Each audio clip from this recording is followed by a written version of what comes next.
అందరికీ నమస్కారం అండి. Welcome to life of Shweta vlogs. ముందుగా మీ అందరికీ మహిళా దినోత్సవ శుభాకాంక్షలు. Happy women's day.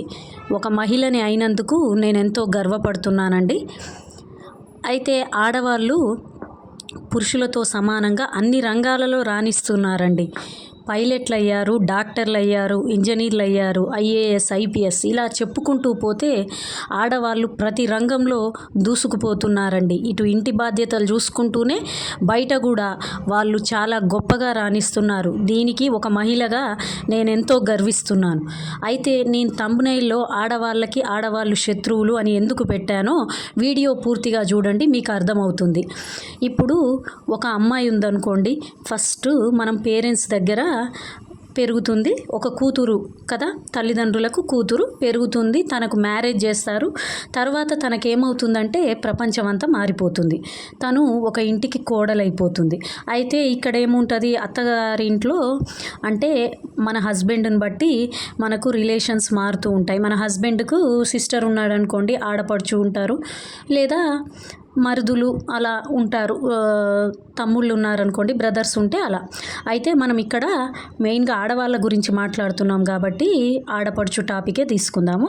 అయితే ఇక్కడ ఏం జరుగుతుందంటే, ఇక్కడ అత్త కోడలు ఈ సమస్య, ఇది ఒక సమస్యగా ఈ సొసైటీలో ఎప్పటి నుంచో ఉందండి.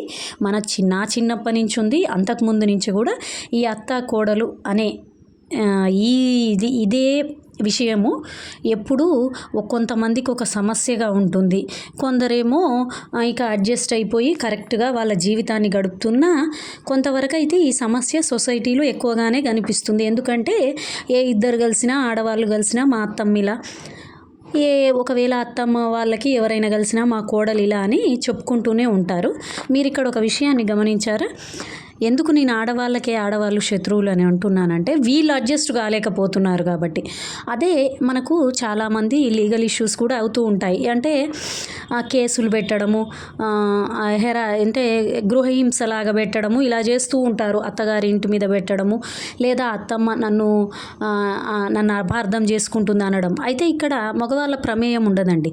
అత్తమ్మతో పాటు మామయ్య కూడా ఉంటాడు, కానీ మా మామయ్య హెరాస్ చేస్తుండు, మా మామయ్య ఇలా అని చెప్పేది చాలా తక్కువ ఉంటుంది. ఎక్కువ శాతం ఏముంటుంది, ఈ అత్తమ్మ, ఈ కోడలు ఇలాగే ఉంటుంది. అలాగే భర్తతో ఉంటుంది. అయితే ఇక్కడ మనకు అర్థమైపోతుంది కదా, ఎక్కువగా లేడీస్ మధ్యనే ఈ సమస్య ఎక్కువగా వస్తుంది. సొసైటీలో ఎక్కువగా ఉన్న ఇష్యూ గురించే నేను ఇక్కడ మాట్లాడుతున్నాను. చాలామంది అత్త కోడళ్ళు చాలా తల్లి కూతుర్లలాగా ఉన్న వాళ్ళు ఉన్నారు. ఎంతో ఆదర్శంగా ఉండి ఈ సమాజానికి చాలా గొప్పగా సందేశం ఇచ్చిన వాళ్ళు చాలామంది ఉన్నారండి. అయితే అలానే పూర్తిగా లేరు కదా, ఇలా ప్రాబ్లం ఎదుర్కొనే వాళ్ళ కోసమే ఈ వీడియో. అయితే ఇక్కడ ఏం ప్రాబ్లం జరుగుతుందంటే, ఇంటికి ఎవరైనా పెళ్లి చేసుకొని కొత్తగా వచ్చాక, కోడలు కొత్తగా వచ్చిందనుకోండి, అత్తగారు వాళ్ళతో అడ్జస్ట్ కావడానికి టైం పడుతుంది. తను కూతుర్లాగా చూడగలుగుతుంది, కొన్ని సమయాలలో చూడలేదండి, ఎక్కువ సమయాలలో. ఎందుకంటే వాళ్ళు ఎక్కడి నుంచో వస్తారు, వాళ్ళ పద్ధతులు వేరే ఉంటాయి, వీళ్ళ పద్ధతులు వేరే ఉంటాయి. అలా తను యాక్సెప్ట్ చేయలేకపోతుంది. ఇక్కడ ఇంకా కోడలు విషయానికి వస్తే, తను గారాబంగా పెరిగి ఉంటుంది పేరెంట్స్ దగ్గర. సో తనకి ఇక్కడ అడ్జస్ట్మెంట్ మెంటాలిటీ ఉండదు, జరగదు. సో ఇలా జరగడం వల్లనే బయటి వాళ్ళకి మా అత్తమ్మ ఇట్లా, మా కోడలు ఇట్లా అనేది ఆడవాళ్ళ మధ్యనే గొడవలై శత్రువులాగా మారిపోతుంటారు. మరి దీనికి పరిష్కారం లేదా అంటే ఉందండి. ఎప్పుడైనా ప్రతి తల్లి, నాకు ఒక పాప ఉందండి, ఎవరైనా ప్రతి తల్లి కూతురికి అంటే చెప్పాలండి, అంతా మనం అనుకున్నట్టే సొసైటీ ఉండదు, తర్వాత మారుతుంది అనేది అడ్జస్టబుల్ మెంటాలిటీ ఉండేటట్టు, at the same time strong ఉండేటట్టు కూడా అమ్మాయిని పెంచడం చాలా మంచిది. అయితే ఇక్కడ అన్ని కేసులలో ఇలాగే ఉంటుంది అనుకొని అనలేమండి. మనం ఎంత అడ్జస్టబుల్ మెంటాలిటీతో ఉన్నా, మనం ఎంత మంచిగా ఉన్నా కానీ ఒక్కొక్కసారి అత్తగారింట్లో మనం సెట్ అవ్వకపోవచ్చు, అలా కూడా జరుగుతుంది. బట్ ఏంటంటే, మనము ఎక్కువ శాతం పరిష్కారం దిశగా ఆలోచించాలి. కాబట్టి ప్రతి తల్లి కూతురికి నేనున్నట్టుగా అక్కడ ఉండరు. ఎప్పుడైనా తల్లి స్థానాన్ని ఎంత చూసుకున్నా భర్తీ చేయలేరండి. మన తల్లి చూసినంత ఇప్పుడు మనము ఎలా అంటే అలా ఎప్పుడుకో లేస్తాము, నిద్రలేస్తాము. మనం కొంచెం కసిరిన లేదా మనము ఏదైనా మనం ఒకవేళ వంట చాలా రేర్గా చేస్తుంటాము. అమ్మ వాళ్ళ దగ్గర ఉన్నప్పుడు అమ్మ వాళ్ళే అన్ని పనులు చేస్తారు. మనం ఏదైనా చిన్న చిన్న తప్పులు చేసినా మన అమ్మ వాళ్ళు ఏమనరు. తల్లి ప్రేమ అటువంటిదండి. అయితే మనము అదే మన పిల్లలకు చెప్పాలి. తల్లి అంత ప్రేమనైతే పంచలేరు. ఎంతో కొంత లోటు ఉంటుంది. వేరే వాళ్ళ అంత ప్రేమని పంచినా కానీ చిన్నప్పటి నుంచి పెంచిన మన అమ్మ మనల్ని నవమాసాలు మోసి కంటారు కాబట్టి ఆ ప్రేమ చాలా అద్వితీయమైనది.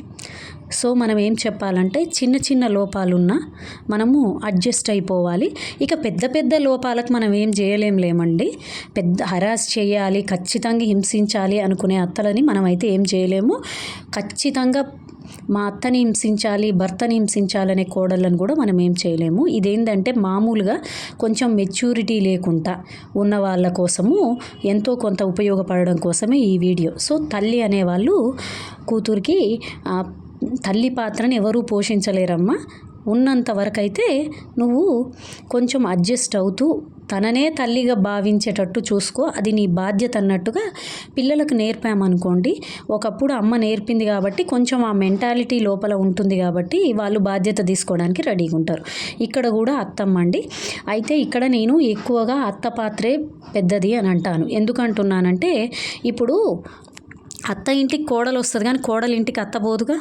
సో అత్త ఏం చేయాలంటే మన ఇంటికి ఒక వస్తువు వచ్చినప్పుడే మనం జాగ్రత్తగా చూసుకున్నప్పుడు కోడలంటే నిజంగా అండి కూతురు కంటే కూడా ఎక్కువ ఇంపార్టెన్స్ ఇవ్వాల్సిన పరిస్థితి. ఎందుకు ఇవ్వాలంటే కోడలుతోనే మన కుటుంబం వృద్ధి చెందుతుంది. లైఫ్ లాంగ్ ఉండేది కూడా కోడలేనండి మన కుటుంబంతో. ఈ విషయాన్ని యాక్సెప్ట్ చేయలేక చాలామంది రిలేషన్స్ అత్త కోడలు రిలేషన్ అనేది ఫెయిల్ అయిపోతుంది. వాళ్ళని ఎలా అంటే ఏదైనా అనాలనో లేకపోతే మీ అమ్మ ఏ పనులు నేర్పలేదనో నీకు సంస్కారం లేదనో ఇలా ఏదో ఒకటి అనాలని అత్తగారు అనుకున్నన్ని రోజులు ఏ కోడలు కూతురు కాలేదండి. అట్లీస్ట్ కూతురుగా ఇప్పుడు తల్లిని ఎలా చూడలేదో ఒక అమ్మాయి అత్తలో తల్లిని ఎలా చూడలేదో అత్త కూడా కూతురుగా చూసుకోలేకపోవచ్చు. అంత రిలేషను అంత మెయింటైన్ చేయలేరండి. ఎందుకు చేయలేరంటే ఇప్పుడు మనం మన అమ్మ వాళ్ళ ఇంట్లో చైర్లలో కూర్చుంటాం, మన ఇష్టం వచ్చినట్టు ఉంటాం. అదే అత్తగారింట్లో ఎంత క్లోజ్గా ఉన్నా ఉండలేం. ఆ బంధం వేరు, ఈ బంధం వేరు. కానీ ఒక మంచి గైడ్గా ఉండొచ్చండి అత్తగారు మంచిగా ఒక సపోర్టివ్గా ఒక మంచిగా అంటే కూతురులాగా అనుకోవచ్చు. కూతురులాగా పూర్తిగా చూడలేకున్నా కూతురులాగా అనుకోవచ్చు. తన సమస్యలు ఏంటో తెలుసుకోవచ్చు. తనతో మంచిగా కలిసి ఉండొచ్చు. ఇవన్నీ ఎప్పుడు జరుగుతాయంటే నెగిటివిటీ తగ్గినప్పుడు. కోడల్లో నెగిటివిటీ తగ్గాలి, అత్తలో నెగిటివిటీ తగ్గాలి. అలాగే అత్తగారు ఇంకొకటి కూడా చేయాలండి. ఏంటంటే ఇప్పుడు అత్తకి ఒక కొడుకు ఉంటే బట్టే కదా కోడలు ఉంటారు. అయితే ఆమెకు ఒక బిడ్డ ఉందనుకో, ఈ వచ్చే కోడలికి ఆమె ఆడపడుచు అవుతుంది కదా. సో మీ అన్న భార్య వస్తుంది, లేకపోతే మీ తమ్ముడి భార్య వస్తుంది. తమ్ముడి భార్య అంటే మరదలు అవుతుంది, అన్న భార్య అంటే వదిన అవుతుంది. ఇలా వచ్చినప్పుడు వాళ్ళని మనలో కలుపుకోవాలి, మనం వాళ్ళని మంచిగా చూసుకోవాలి అనేది ఒక మంచిగా మనం కూడా బాధ్యతగా అలా కూడా పెంచాలండి. ఒక కూతుర్ని పెంచినప్పుడు అత్తతో ఇలా ఉంటుంది అన్నప్పుడు అత్త కూడా తన కూతురికి మన ఇంటికి వచ్చే కోడలు నీకు వదిన అవుతుంది, మరదలు అవుతుంది, ఆమెను గౌరవించాలి. ఆమెని చూసి నవ్వడము, ఎటకారం చేయడము, ఎక్కిరించడము ఇటువంటి పనులు చేయొద్దు అని మనం మన పిల్లలకి చిన్నప్పటి నుంచే నేర్పుతూ పక్క వాళ్ళని మంచిగా చూడాలి అనేది నేర్పించాలండి. అప్పుడు మన సొసైటీలో ఈ రిలేషన్స్కి వచ్చిన ఇబ్బంది ఏమీ ఉండదండి. అందుకే చెప్తున్నానండి, మన ఇంట్లో రిలేషన్స్ మీద స్ట్రాంగ్గా మనం ఉంటే ఎప్పుడూ హ్యాపీ ఉమెన్స్ డే.